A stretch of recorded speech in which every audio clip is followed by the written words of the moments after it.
morning, everybody. This is the Sunday, November 8th, 2020, Minnesota exclusive edition of the Borderland Edition, and here are the headlines. Making things easier for schools, what the new executive order signed by Governor Tim Walz means for teachers. With new deer season kicked off yesterday, we have off-highway vehicle restrictions to tell you about. A cool down is on the way as another cool front sweeps across our region, and in local sports, the Vikings are in action today. Talking Tom Ben News starts now. Now with news from Minnesota, this is the Talking Tom Ben News Borderland Edition, Minnesota exclusive. Welcome to the program. Governor Tim Walz this week signed an executive order aimed at making things easier for teachers during the COVID-19 pandemic. In Executive Order 2094, which he signed Thursday, Walz strongly discourages schools from requiring teachers to teach students live in person and remotely at the same time.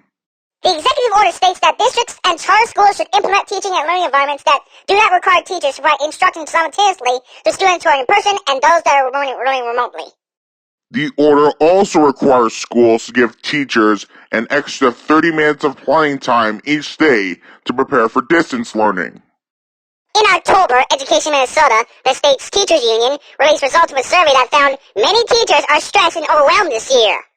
This especially applies to those who are simultaneously providing lessons to students online while teaching in-person students in their classroom. In a statement Thursday, Education Minnesota called the executive orders a step in the right direction.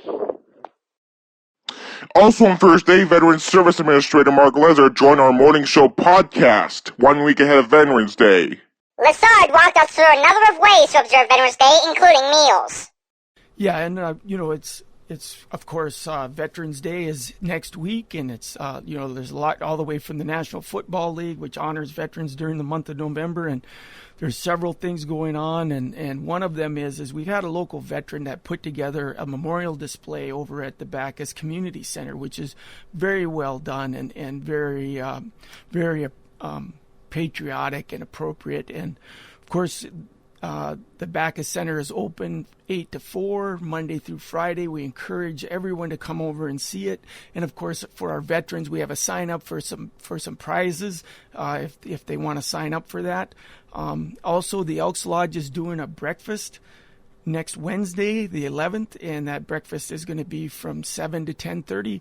Veterans eat for free, and their guest will be charged $5, and all the proceeds will be going to the Silver Bay Veterans Home in Silver Bay, Minnesota. So it's a wonderful facility, and it's a wonderful donation through the Elks Club here in town. And finally, our Bronco football team is supporting veterans this year through their touchdown and turnover fundraiser. They're also selling T-shirts, and they have a GoFundMe website set up. So if folks want to donate that way, T-shirts are for sale at the games and also at the VFW Club if you're interested in picking one up. And once again, the proceeds from that will go to our Veterans Transportation Program, which gets our veterans to their medical appointments. Of course, due to our geography, are more than 100 miles away. And finally, Sammy's here in town is offering a free lunch buffet to veterans on November 11th. So on Veterans Day also. So I guess you could have breakfast in the morning with the Elks, and then if you're hungry around noon, go over to Sammy's for the buffet. Lessard highlighted one important aspect of veteran assistance for the community: pensions. Designed for veterans who have fallen on hard times, pensions are available to lift vets and their families over the poverty line. So one of the programs that's available through the VA for our veterans and especially our low-income veterans, is a pension program that's set up to, basically get veterans up to a monthly income that would exceed the poverty level, and essentially to get them up to an income of at least $1,300+ a month. That pension is once again, it's based on income, and it's also based on what we consider wartime service. So if a veteran served and his service or her service overlapped by 1 day during a recognized wartime, they would be eligible. And of course, they wouldn't have had to serve overseas. They would not have to serve in combat, just having been in service during that time. And so that's available to the veteran, and it's also available to a surviving spouse. If a surviving spouse of a wartime veteran were to find themselves in financial difficulty, we could certainly help them apply for that program or get connected to those benefits. The full conversation with Marc Lessard is available on our website, talkingnews.ca, and make sure you get the Morning Show podcast, which are constantly updated every weekday on iTunes. Well, time for our first look at weather and sports, and Ginger, I suspect a cool down is coming. Yes, it is, Tom. After a week filled with above normal temperatures, we have a cool down in place for this week. And with that, we return to below normal temperatures, and that amplifies our chance for flurries again. But this time we have several shots for rain showers and or flurries in the forecast, so I'll take that down coming up. Plus in sports, we got Broncos, Vikings, and other local sports to get to, so back to you. Thank you, Ginger. We will check back with you in a little bit here. Well, the Minnesota deer season is upon us, and we have off-highway vehicle restrictions to tell you about. That's coming up. Plus, we have yesterday's COVID-19 update from the Minnesota Department of Health, and then we join Talking Ginger for weather and sports. Stay tuned, everybody. We'll be right back. Transforming the mammogram experience here at Rainy Lake Medical Center. Introducing Smart Curve. Genius technology, more comfortable, shorter scans. Smart Curve technology is the latest weapon to fight against breast cancer. This 3D exam delivers a more comfortable experience with a cutting-edge, less pinch and pressure technology. It can detect up to 60% more invasive breast cancers in denser breast tissue than a 2D exam. Faster scans, less callbacks, and no travel. Schedule your mammogram appointment today with Rainy Lake Medical Center by calling 283-5495. It's time to discover the new Buick lineup of craftsmanship and luxurious styling. Waschke Family GM Center has great deals on their expectation-shattering lineup, like the 2020 Buick Encore, the compact luxury SUV with a quiet, spacious cabin and comfortable seating up to 5. And the 2020 Buick Envision, the midsize SUV that's a joy to ride. Or go big with the 2020 Buick Enclave, tomorrow's SUV for today's family with seating up to 7. Waschke Family GM Center of International Falls. Visit waschkegm.com for more details. Welcome back. Off-highway vehicles for recreational use will be restricted in some areas of Minnesota during the state's firearm deer hunting season. The restrictions which apply to state forest trails and access routes are to protect recreational riders from potentially unsafe conditions and minimize conflicts between hunters and recreational riders. Affected vehicles include all-terrain vehicles, off-highway motorcycles, and registered off-road vehicles such as four-wheel drive trucks that aren't being used in conjunction with deer hunting. Licensed hunters can still use the routes in conjunction with hunting activities before legal shooting time, from 11 a.m. to 2 p.m., and after legal shooting hours. The restrictions go into effect from November 7th to the 22nd for the Northeastern Minnesota 100 Series Deer season, and November 7th to 15th for the Minnesota 200 Series Deer season.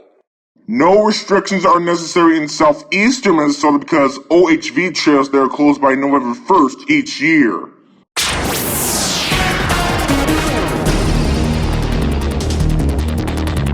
Saturday's COVID-19 update from Minnesota has revealed the second highest single-day number of cases and one of its highest death counts so far.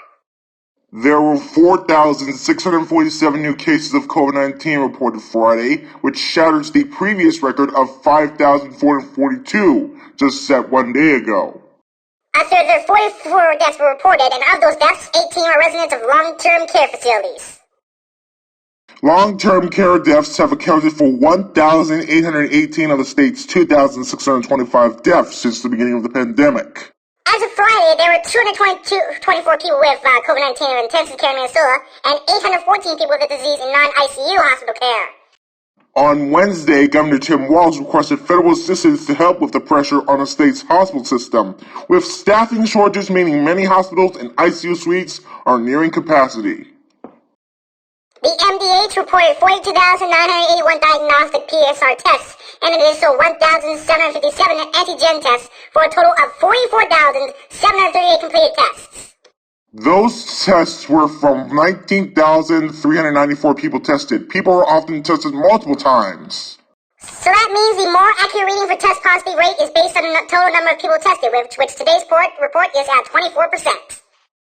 The positivity rate reported Saturday when total cases is divided by total tests is 10.38%. Health experts say positivity rates need to be below the 5% mark to control the spread of the virus. Taking a look county by county now, and Coochin County has 200 cases. Lake of the Woods County has 61 cases. Itasca County has 1,026 cases, and St. Louis County has 4,120 cases. Now, your local forecast for regions, sponsored by Enbridge. Hello everybody, Talking Teacher here. It's now time for your full weather forecast. Well, if you enjoyed the double-digit temperatures that are above normal this week, well, you've got one more shot to soak it all in. And that's because after today, those temperatures are going to take a dive with an approaching cold front. But today is going to be a nice day with mostly sunny skies and a high of 17. Tonight, though, I am forecasting some showers to move into the region with a low of 8. 8's going to be our high tomorrow with more showers in the forecast, and then our temperatures will begin to take a dive. If that wasn't bad enough, I do have some chances for flurries in the forecast, especially on Friday. That's our best shot for flurries this week. So prepare for winter, my friends, again. And folks, that's going to wrap it up for your weather reports. When we come back, I will have your sports reports, so stay tuned. Enbridge's Line 3 replacement project will create thousands of family-supporting jobs. This $2.6 billion private investment in Minnesota will be an economic boost, bring extra county tax revenue for years to come, and a secure and steady supply of North American oil to fuel Minnesota's quality of life. We're focused on safety and ready to get to work. Learn more at enbridge.com/line3us. You might have heard Coke Zero Sugar has the refreshing, great Coke taste you know and love, minus the sugar and with 0 calories. And you might be thinking, real Coke taste with 0 sugar and 0 calories? Sounds too good to be true. That's understandable. Some people just don't believe it. Until they try it, that is. If you're ready to enjoy delicious refreshment in a whole new way with 0 calories and 0 sugar, pick up an ice-cold bottle of Coke Zero Sugar to try the real Coke taste of Coke Zero Sugar for yourself today. At Packaging Corporation of America, we make Boise brown paper with purpose.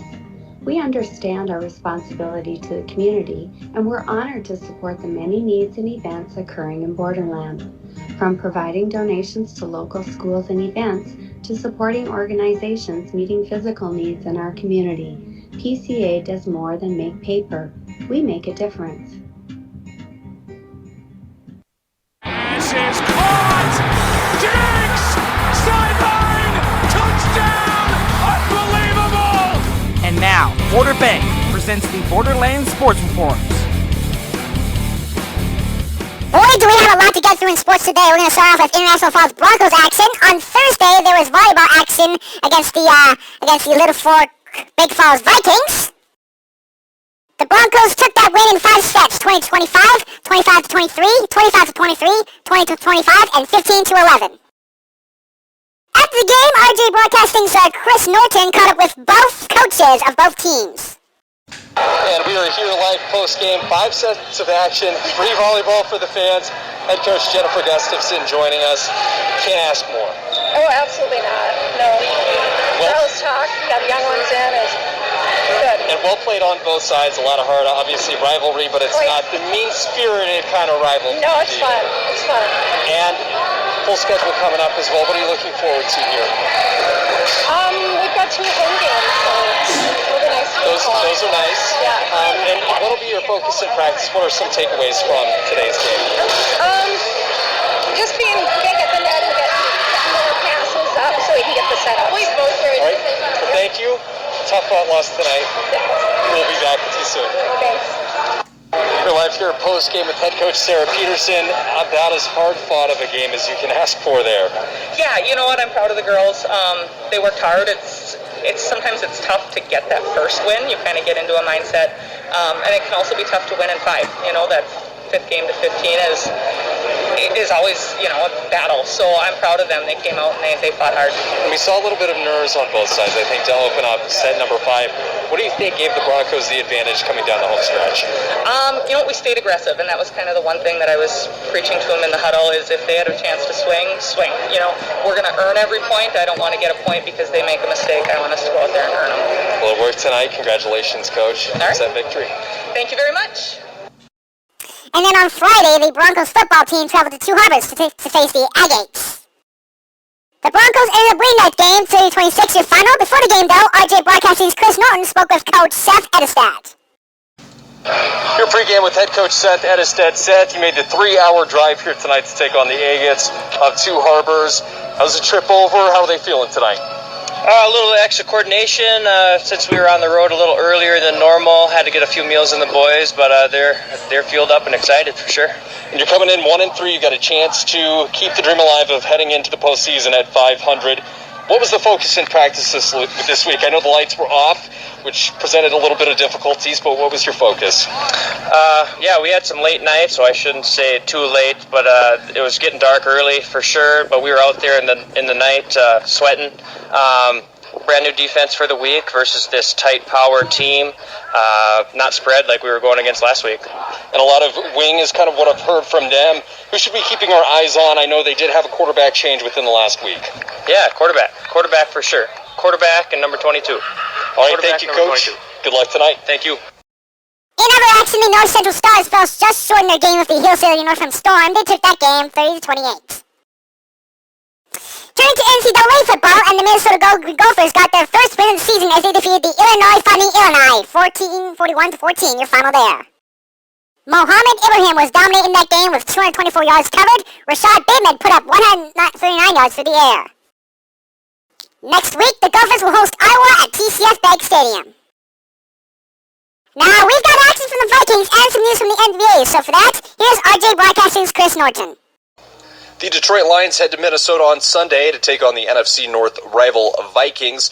And the Vikings have a team that comes in having won 3 consecutive road games, but coming off a home loss, 41-21 to the Colts.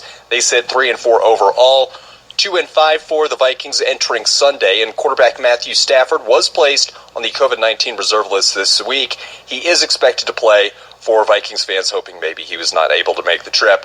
Minnesota is still sitting 2-5, but they've got a chance to knock the Lions down to their rung of the ladder. They did stun Green Bay 28-22 last week at Lambeau behind 4 touchdowns from Dalvin Cook. And Vikings veteran safety Harrison Smith says they're starting to play better on defense as of late. We obviously started doing some things that leads to winning. We'd had some games like that, we just didn't close them out. And being able to close out a game as a team win, obviously the offense did some awesome stuff and some good stuff flipping the field on special teams. But anytime you can go into Green Bay and beat the Packers with Aaron Rodgers, it's just hard to get wins up there. So that's definitely a step in the right direction. Some familiar faces on the Lions side, Everson Griffin and Adrian Peterson. And Smith says he remembers when he was a rookie having Peterson rush for 2,000 yards. I kind of got spoiled there just because, that was the only thing I knew. We got Dalvin now, so I've been pretty spoiled with running backs in my career. The Vikings are 0-3 at home this season, but Minnesota has won the last 5 meetings with the Lions. Kickoff is at noon for Sunday. You can catch it here on KSDM pregame with Paul Allen and the rest of the crew starting at 11. Other NFL news, the Las Vegas Raiders have been fined $500,000 and stripped of a 6th-round pick in the 2021 draft. Coach Gruden has been fined an additional $150,000 by the NFL for what one source described to ESPN as brazen and repeated violations of COVID-19 protocols. This came after the Raiders had already been docked $250,000 and Gruden $100,000 more for not wearing a mask properly during the Week 2 home opener. Team fined an additional $50,000 for allowing a non-credentialed employee access to the locker room following that game. And quickly to wrap things up here, the National Basketball Players Association Board of Representatives voted Thursday night to approve a plan for a December 22nd start of the season. That does include a reduced 72-game schedule, clearing the way for the league and union to finalize details on next year's season. That coming from the NBPA. And that is going to do it for me, Talking Ginger. Now back to you guys at Talking Tall Man News Studio. Thank you, Ginger. Of course, you can get all your Weber sports by going to our website at talkingnews.ca. Before we go tonight, we just want to let you know that we do apologize for the lack of episodes this year. We've been very busy keeping safe from this whole COVID-19 pandemic, and we just couldn't find the time to do these episodes until now. But we do want to thank everybody for their patience. Anyways, that is going to do it for us here on Talking Tall Man News, the Borderland Edition. Until next time, good day, everybody.